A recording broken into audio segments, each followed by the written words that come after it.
J'aimerais maintenant qu'on passe un petit moment à discuter du rôle des entreprises avec François-Henri Pinault. Bonjour. Bonjour. Vous êtes le président directeur général du groupe Kering, groupe de luxe, mais vous avez une initiative que vous représentez pour l'ensemble du secteur et que vous animez. Vous avez présenté dans l'enceinte du G7 qu'on appelle le Fashion Pact. Alors qu'est-ce que c'est le Fashion Pact et en quoi est-ce que vous pouvez contribuer aux problèmes qui nous préoccupent aujourd'hui ?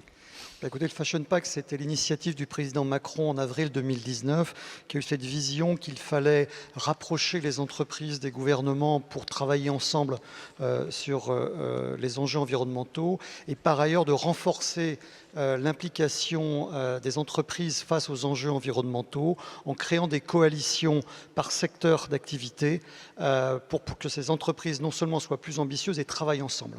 Donc on a créé ce Fashion Pact à cette occasion. Alors les experts estiment que pour qu'un secteur industriel puisse changer ses pratiques et faire basculer ses pratiques, il faut à minima obtenir 20% des volumes d'activité qui basculent. Le Fashion Pact, on est aujourd'hui à plus de 35% des volumes d'activité mondiaux de cette industrie textile et mode. Donc on est en position de faire bouger les choses très sérieusement. Et donc on s'est engagé, nous sommes aujourd'hui un peu plus de 60 entreprises, c'est plus de 250 marques, ce sont des producteurs comme le groupe Rouilly en Chine, des distributeurs, des marques qui travaillent ensemble. Et on travaille sur 3 thèmes. Le changement climatique, où on prend des engagements très précis, bien sûr, pour viser la neutralité carbone en 2050, mais les engagements opérationnels sont plus courts, c'est 2025 et 2030. La biodiversité, protection et restauration de la biodiversité, et enfin la protection des océans, et en particulier en ce qui concerne l'élimination des plastiques à usage unique. Donc voilà les grands thèmes d'engagement des entreprises, et sur chacun de ces thèmes, on a des objectifs très, très opérationnels qui ont été définis et qui ont été présentés au G7 fin 2019, en août 2019 à Biarritz. Alors vous l'avez dit, l'un des points importants dans l'action des entreprises, c'est la mesure effectivement de leurs actions. Et on sait bien, dans le secteur mode et textile, il y a ce qu'on appelle la fast fashion. Alors, elle a évidemment des engagements de responsabilité par les volumes qu'elle implique. Est-ce que la fast fashion arrive à suivre le rythme qui est peut-être plus facile pour des groupes qui ont des volumes moins importants, mais pour des volumes très, très élevés, c'est plus difficile. Et c'est un des principaux pollueurs de la planète, on le sait. On a tous les mêmes enjeux. Vous savez, on utilise les mêmes matières. Alors, il y a des spécificités particulières entre des les niveaux de segments qualité luxe qui ne sont pas les mêmes. Mais on utilise du coton, on utilise du cuir, on utilise de la laine, on utilise de l'énergie. Donc, les engagements, et je peux vous dire que les groupes comme Inditex, donc c'est Zara, H&M, Nike, Adidas, qui font partie du Fashion Pact, pour ne citer quelques-uns de ces grands acteurs de la fast fashion, sont très avancés sur ces objectifs-là, qu'il s'agisse d'utiliser des énergies renouvelables.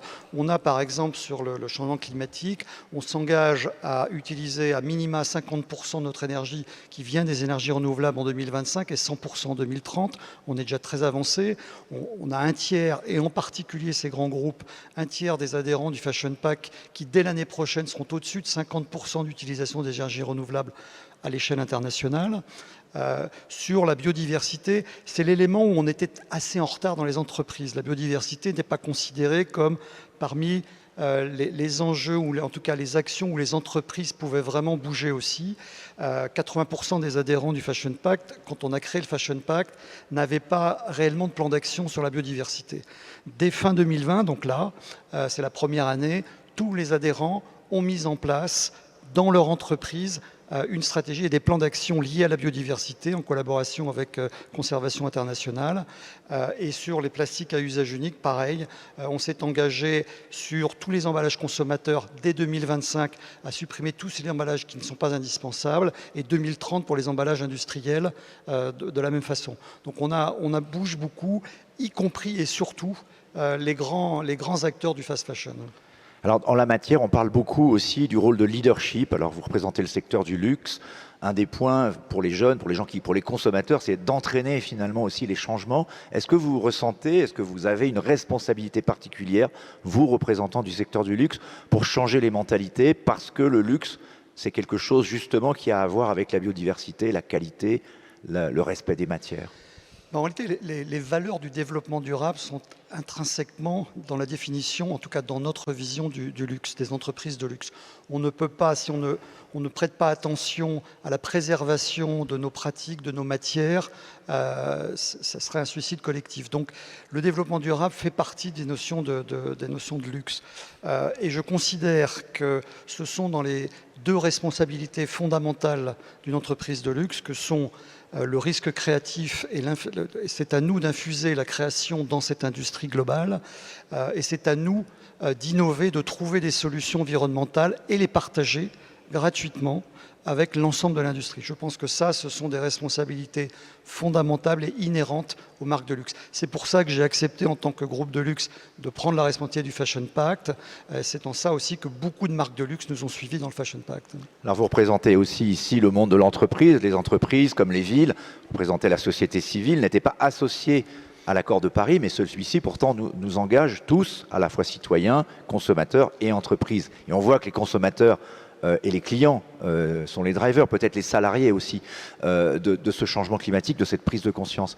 Au nom du monde de l'entreprise, qu'est-ce que vous dites? Est-ce que vous avez le sentiment qu'il y a une accélération, prise de conscience que la décennie qui vient, peut-être même les 5 années qui viennent sont décisives pour changer les mentalités et accélérer la lutte contre le changement climatique? Plusieurs choses. D'abord, il y a une prise de conscience très importante des dirigeants d'entreprise.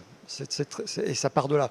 Le Fashion Pact, c'est aussi l'implication personnel des dirigeants d'entreprise, de tous les adhérents. Ça, c'est quelque chose auquel j'attache beaucoup d'importance. Donc, il y a une prise de conscience très forte, d'une part. Et d'autre part, vous avez aussi, autour de nous, que ce soit les consommateurs ou nos collaborateurs, un effet générationnel normal qui fait que de plus en plus nos collaborateurs sont de générations qui sont nativement, qui pensent nativement développement durable. Donc, et ça fait partie des très rares certitudes que nous avons quand nous regardons le futur de notre industrie. Soit nos industries deviennent propres et il y aura un futur, soit il n'y en aura pas. Donc les questions ne se posent plus. On ne sera pas récompensé en étant propre, en étant compatible avec tous les enjeux du développement durable. En revanche, on sera puni si on ne l'est pas. Donc les questions ne se posent plus. La question maintenant, c'est d'assumer nos responsabilités. Les entreprises sont un des principaux responsables de la situation. À nous d'assumer nos responsabilités et de trouver les solutions et de les mettre en place. Alors vous avez un point commun tous les deux, c'est le Stade Rennais. Oui. On n'est pas là pour parler de football, mais néanmoins quand même en ces moments où tout le monde est un peu, on n'est pas tous détendus avec ce confinement. Georges Jouzel, le Stade Rennais, c'est pas forcément la meilleure saison, mais ils vont se rattraper. Non, mais dimanche à Nice, c'est une victoire assurée. François-Henri. C'est pas gagné à 13h. Rendez-vous à 13h à Nice dimanche prochain. Alors on peut demander aux propriétaires du Stade Rennais, peut-être, non pas des pronostics, mais c'est vrai que pour le monde aussi, on n'y pense pas assez, mais le monde du spectacle, le monde des artistes, le monde du sport, c'est extrêmement difficile. Oui, on vit une période, cette pandémie de la Covid-19 touche l'intégralité de la société, y compris le monde du sport qui souffre énormément. À nous de nous adapter, à nous de trouver des solutions. Mais vous savez, ce qui arrive là est aussi lié à un phénomène lié à la biodiversité à l'origine. Donc on retrouve, y compris dans une pandémie comme celle-là, un lien très fort avec les enjeux du développement durable. Donc le chose se fait. Et en ce qui concerne le Stade Rennais, le professeur étant un de nos fans les plus fervents. Un des plus fervents supporters. On fait tout ce qu'on peut et tout ce qu'il faut faire. Parce que vous êtes tous les deux natifs de cette belle région qu'est la Bretagne. Et ça me permettra peut-être de conclure là-dessus.